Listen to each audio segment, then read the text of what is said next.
What's up, YouTubers? I just thought I'd maybe make this little video, maybe help you guys out.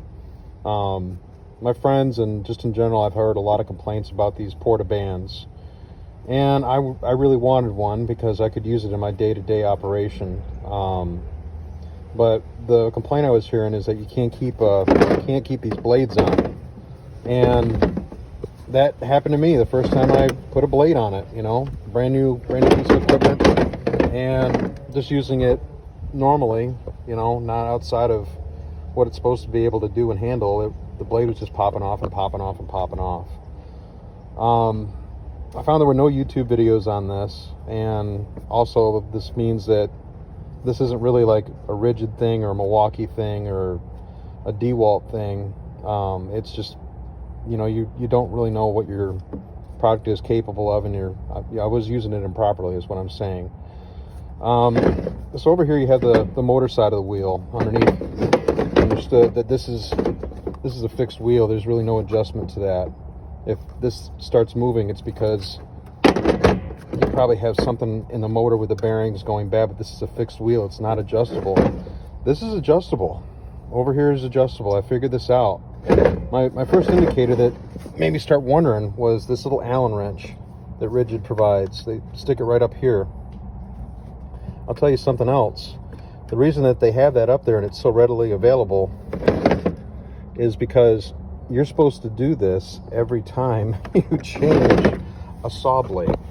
So I imagine I'll probably get pretty good at it, but it's not hard to do. It's just something you got to play with.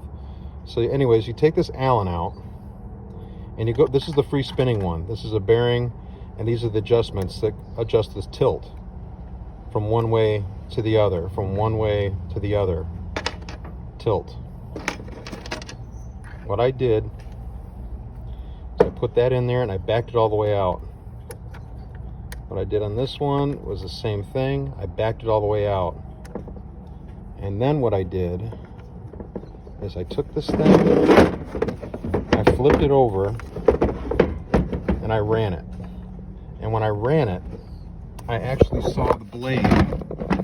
Let's see if I can get you a good picture of it. My blade, I noticed, used to run above like this gasket material.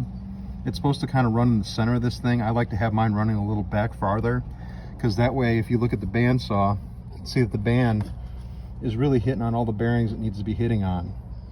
And that's how you're using this thing properly.